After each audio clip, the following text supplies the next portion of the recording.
Hello MTV, welcome to my crab. That's an old meme. Hey turtle nerds, welcome back to another video. Sorry, it's been a hot minute. I had my brother visiting for Thanksgiving, wanted to spend time with him, and then I had a lot of personal stuff going on too. Had to go to a funeral, not fun stuff. But anyway, we're now back with a new video for you guys. So basically in today's video, someone left a comment saying, hey Dan, you really haven't shown off like your turtles and whatnot in a hot minute. He's like, what's going on with the beans babies from last year? Like what's going on with all those other animals that you were getting? So in today's video, I'm gonna clear all that up and show what the heck I've got going on and where everyone's at basically in my little world. So first off, here is the entire room. These are all the critters that I have inside, and we're just gonna go one by one, check out everyone in their enclosures, and then we're also gonna go in the garage, show you some of the other critters I have, and maybe even in the greenhouse. First up, we come down here, and we can see, here's the little terrapin that I got in, I think, the last video or 2 videos ago. This is a little matte white ornate diamondback terrapin from my very good friend Jason over at Terrapin Crossing. I sent them some little concentrics earlier this year, and so now I get this little cutie. I'm also gonna go around and pop some food in the enclosures. That way it entices these little critters to come up. Come here, friend. Here we go. Come on. Look at this little fella. This little terrapin is eating like an absolute champ. Is growing super well and just like, I don't know, chilling. Like guys, what do I keep saying? Heated, clean water, and you know, no basking really necessary for hatchling terrapins and some other species of turtles as well is what we're finding. I supplement with a little bit of vitamin D3 just to be safe, which I have in calcium form. Right over here, that little thing of Reptical with D3. I sprinkle a little bit of that over these little hatchling pellets, and as you can see, this little fella is taking them down, and that's how I raise all of my baby turtles. Nice fake plant, heater, little filter, and that's about it, just in a concrete mixing tub. And look, this little fella's doing great. Now, as we move on from this enclosure right over to here, we have this little baby spotted turtle. Now, spotted turtles are very, very adept at colder climates and colder weather, so I actually don't have a heater in this, and I've heard that, I don't know, I heard somewhere that heated water is bad for baby spotted turtles. I don't know about that, but I've just been raising this little one the same way I raise my others, which is room temperature water, so that's anywhere from 68 to 75 degrees, and I just throw, you know, some food, some little pellets in here. Every now and again, I change out the water. As you can see, there's some uneaten pellets, so I have to change this water. I think I skipped it yesterday. I'll change out the water 2 or 3 times a week. And this is a little baby spotted turtle gifted to me by my extremely good friend, Mr. Charlie Moorcroft of the Moorcroft Conservation Foundation. And look at this little booger. This is just a little baby spotted turtle. I have a male, hopefully this will be female, and I have 2 other little ones that, oh, are you gonna bite me? Yeah, you got a little attitude. Just gonna let her go and not try to bother her too much. But that is my little baby spotted turtle. So there's the little one, that little spotted turtle. Then we come over here and we have my redfoot tortoise. This is Mabel. She's a cherry head redfoot tortoise. She also came from Charlie, and you can see there she is back in her little humid hide. She's doing super well. I'm giving her all kinds of greens and dandelion greens and turnip greens and fruits, you know, blueberries, bananas, giving her a soak every couple days. I just refilled her little water dish with water there, and I've got to feed her in a little bit. But she's sitting in some damp sphagnum moss, just chilling in a nice humid environment, because as we know, humidity is what contributes to smooth shell growth and prevents pyramiding. Oh, she's doing a little yawn.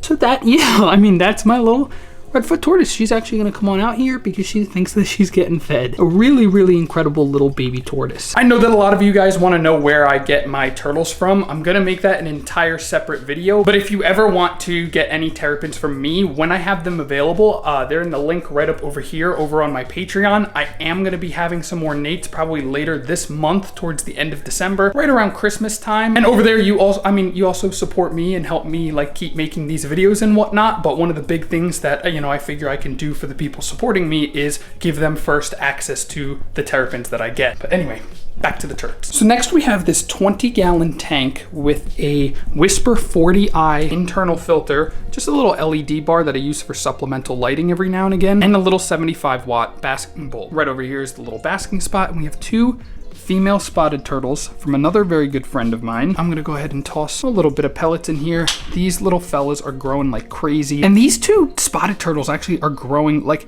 they're insanely hungry. Like, you guys know how terrapins are always hungry and always eating? These guys, for whatever reason, are putting the terrapins to absolute shame. Like, they're just going absolutely nuts. And so when I feed some of my bigger terrapins, when I have leftover Missouri aquatic turtle pellets, whatever, aquatic turtle diet, whatever it's called, rather than give them these little pellets, you see they're kind of small, it's a lot of work for a little morsel of food, I am starting to upgrade them to the larger pellets. That way they get more nutrients, you know, packed into a, you know, normal size bite. And there they go, they're going crazy. I just think they're a little too small still, so I only give that to them when I pre-soften those pellets. Check these guys out, they're doing super well. This is little, oh, those tails are starting to look kind of big. Y'all best be girls. This is peanut and butter. So butter is there on the left, peanut is on the right. Peanut's actually larger than butter, but it's because, so I have 2 females here and I have a male outside named Jelly. So together they'll all make peanut butter and jelly. And then I also need a name for this little gal for when she joins the group. Yeah, but check them out. Cute little boogers. Hi, friends.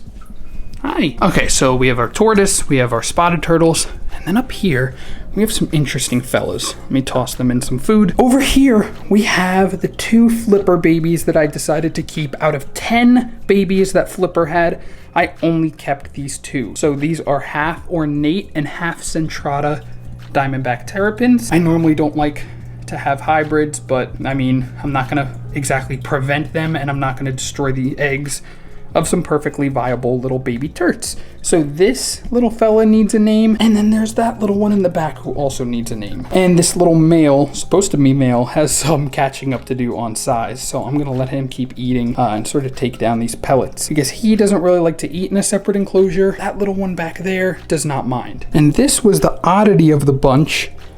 For some reason, this little one turned out extremely dark with super like pure white skin. I'm pretty sure Nilla, if you guys remember, Nilla is the father to this one, which is kind of cool. I expected her shell to get a lot lighter, but it didn't happen. And at first I was like, why does she look so cool? Why does she look so different? It's because I've essentially created a northern. A centrata plus ornate. This looks like a regular northern diamondback terrapin, but it is in fact a little mix. Ow, I just hit my head on my light. Okay, goodbye, friend. Now we could just check out this little one real quick. This little one, I'm pretty sure the father was a spotless, and mother, of course, is Flipper.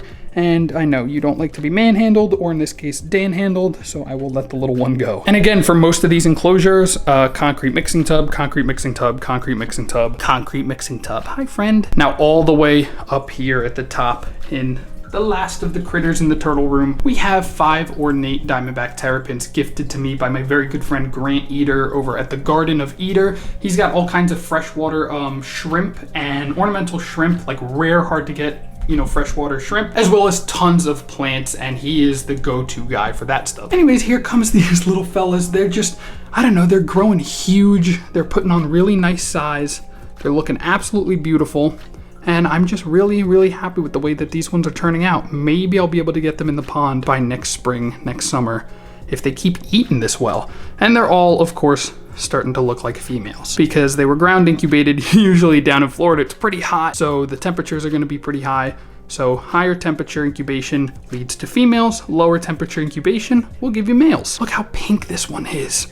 I mean, these guys are just beautiful. They are like, I'm really proud of these guys. I'm really, really content with these terrapins. I'm just very happy about having them. All right, y'all, so that's everything for in my room. Let's head into the garage. Here in my garage, just bought this Dan Berghini here, full of memes today. Okay, anyway, we just have some temporary critters that are in here that just because my brother was here and I was using his room, whoops, to keep them in, but it's nice and warm in the garage, like 70, 72 degrees, which is like totally good compared to outside, which has been like 50s, 40s. And so let me just show you some of the critters that I have here temporarily. I have to get them set up later this week in some more permanent habitats. In here, I have the heater right there. Normally I have a basking light on this and a heater in here, but is Yoda, the concentric diamondback terrapin, and she's just chilling in here. I fed her and changed her water yesterday until I can get her back inside, which should be later this week, like I mentioned. Until then, she's like totally fine out here. Terrapins can, as we know, handle some extreme temperatures, but you know, it doesn't get below like 68 in this garage, so she's totally fine. Yeah, and she's just chilling in this little temporary enclosure till I can get something worked out to get something bigger and wait for the spring and put her back in the pond. Then we also have Butternut, who better be right underneath this. Yep, Butternut, the Barrett's box turtle. This little fella. Here comes little Yoda. Hi, little missus. That's it for indoors. Now let's head outside.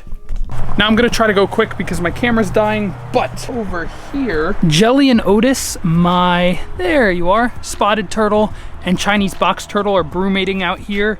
It's been warm the last couple days, and spotted turtles live up in New Jersey where the temperatures get extremely low, so he's doing just fine in here. And Otis is buried right in there. I don't want to disturb him because it's gonna get cold again, and I don't want him to have to come out of brumation. Roughly 50% of my terrapins are brumating out here in the pond. Basically, they're all down over in the cave. There's a lot of algae on the bottom, creating a nice heated environment that they're appreciating and using. I've done a health checkup on a couple of them, and they're all looking good. Beans babies from last year are in here, mochi, crouton, you know, crush, dragon fruit, the main girls, everyone is in this pond just hibernating, waiting for the temperatures to warm up. And now into the greenhouse where it's nice and warm. We got elephant ears here that are growing, and right before I run out of battery, nobody's in this greenhouse except for, this was gonna be Jelly and Otis's tub, but it gets too warm and then too cold at night. I'm talking it'll get 85 degrees and then the water will go to 32 at night. Depending on whatever the nighttime temperature is, which is way too drastic a difference than just letting them consistently have cold temperatures outside and brumate. And then in here, in a buffered brumation, we have Pancake right there, and there's Mr. Urkel, and you can see his little foot there. And I'm thinking that I'm gonna fill this up the rest of the way and bring Yoda from in the garage out to here so she can appreciate a little bit of space. And I'm gonna get a filter in here, that way the water's not just kind of stagnant. I am changing this water out every like 2 days though. No, like once every week and a half or so, because they're not producing any waste, because they're not exactly active, because the water's staying at a nice like 55 degrees-ish. So anyway guys, that's gonna do it for this video. That's all of my critters. Thank you guys so much for watching, and if you want to see what's gonna go on with the greenhouse, because I have heard back from my HOA, make sure to hit the subscribe button, turn on the little bell notification thingy, so that way you can see what the heck is going down. Thank you guys again so much for watching. Happy holidays, and I'll see y'all in the next one.